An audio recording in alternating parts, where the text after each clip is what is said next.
Well, Metal Workers Union NUMSA is claiming victory in the wake of the SAA filing for urgent voluntary business rescue. In a tweet, the General Secretary Irvin Jim said President Ramaphosa had listened to the union, which joined Solidarity's call for business rescue. In addition to Public Enterprises Minister Pravin Gordhan confirmed that the struggling national carrier will get a 2 billion rand lifeline. This is also another 2 billion rand lifeline that it'll be getting from its lenders. Government will now meet the business rescue practitioner and stakeholders, including the unions. And joining us this evening in studio is NUMSA's Phakamile Hlubi-Majola, as well as the South African Cabin Crew Association's President, Zazi Sibanyoni-Mugambi. Good evening, ladies. Good evening. The last time we spoke, the last words from Phakamile was that if you don't fix this, we've already sent a letter to the President that we will be supporting Solidarity in its plan to force SAA into business rescue. Indeed, we did send a letter to the President to notify them that they must support Solidarity's application for business rescue, because we believe that that is a viable application. Within it, it contains our turnaround strategy for the airline. It contains the solutions to bring SAA back to a position of normality. Our concern, though, is that by government having undergone this voluntary process, we are very suspicious of their intentions, just because we know consistently that we're dealing with a board and an executive management who have been obstacles in the way of turning around this airline. They've been obstacles in rooting out corruption. And now that government has embarked on this, it's become patently clear to us that their intention with doing this has been so that they can continue to control the process. And this is something that we are deeply concerned about, which is why we have said that we've actually sent them an urgent notification. Is this today? Today, okay. A few hours ago, in fact, to say that this business rescue practitioner, which they have already appointed, I might add. Really? Yes, they've done so already. But the statement said that they will be looking for business. No, they've done that already. In fact, this person was handpicked before they underwent this process. Even before the statement came out? Precisely, and this is our concern. Who's the person? We don't know the name, but we have it on very good authority that this person has already been appointed. In fact, if I'm not mistaken, News 24 is reporting on it already. Yeah, I think it's widely reported on, and our concern is that you cannot, I mean, we've expressed time and time again that we have no faith in the board. We have no faith in years of rotten corruption. So why should the very same people be picking out a business rescue practitioner? It makes no sense to us. Therefore, the letter clearly states that by 9 a.m. tomorrow, SACA, NUMSA and Solidarity now wish to say to them that we want to pick a practitioner that we all trust and believe in, not someone that's handpicked by them, because we don't trust them. And there's no prejudice to any party for that matter. So we're waiting for a response by 9 a.m. tomorrow morning, and we're hoping they're amenable to that.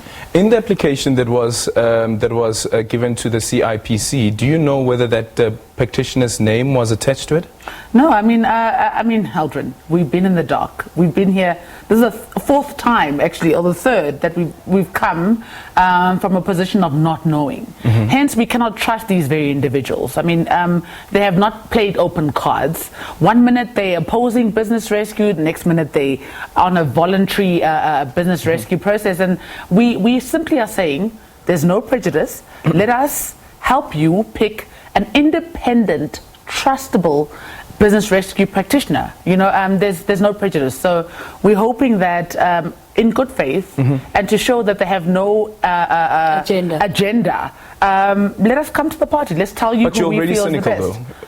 Taking into consideration what has happened this far, absolutely. Do you then think that this business practitioner comes in with an agenda already put on the table, that you must then make sure that this is how your report will play out and these are the recommendations that you must make? Look at the minister's press release. It clearly articulates what they expect from the business rescue practitioner, which in our view is, I mean, they've already briefed him. He's obviously well aware of how he's expected to turn South African Airways around. So we're saying we have no faith in them appointing a business rescue practitioner. We are going to put our name in the hat. We're still consulting with as regard to who, which we'll articulate tomorrow. But we're expecting by 9 a.m. that they come back to us and say, listen, it's okay. And we've gone even further to say, let's join hands. Let's use yours and let's use one that Labour is comfortable with, and let's move forward because we all have the same interest at heart. What about the task force? I thought there was a task force that was put in place to help with this entire process? Well, this is precisely our concern. You see, the turnaround strategy which we have been presenting to DPE since the strike began and going forward, we've been very consistent with one message, which is that there urgently needs to be work that must be done to deal with these contracts which are choking SAA. Now, that would be one of the duties of the business rescue practitioner. This is why we're saying that we want to be involved in choosing a business rescue practitioner. We don't see a problem if government was to say they have their person who they've already handpicked and then they accept this other person to also do the work. We're saying this to because work together. They can work together. I mean, this is unprecedented that we have a situation where a state-owned entity is undergoing business rescue, and it cannot be left to just one individual. We need to ensure that all stakeholders are involved and that their views are taken into consideration. The program and the presentation which we support, in fact the application that we are making with Solidarity incorporates all of the details and the very finer details of our turnaround strategy. It's very detailed. It involves input from aviation experts. And that's not included in the former in the minister's CEOs. statement. This is precisely why we're saying and we are insisting that we must be part of this process so that our views in relation to how this airline is turned around are implemented. Is there any indication at all that the plans that SAA had initially to let go of the 944 workers, that will not form part of this process? Well, that is our concern. When we look at Solidarity's application, original application, in it they're very clear that retrenchments are off the table. They talk about voluntary severance packages as being the focus as opposed to retrenchments. It talks about also the same thing that we're interested in, looking at these contracts which are choking the airline, looking at either renegotiating them, cancelling them or insourcing them. So it also speaks about, and it includes a long-term strategy incorporating, for example, the plan that was left behind by the former GCEO Vuyani Jahana, which incorporates the JV agreement with Ethiopian Airlines. We are very clear that at the end of this process, we must rescue SAA. We must have an SAA that no longer depends on bailouts. We must have an SAA which our members are proud to be associated with. Is it a smaller SAA? Well, not in our eyes. I mean, look, SAA can survive in its. We just need to fine-tune the evergreen contracts. We've said this time and time again.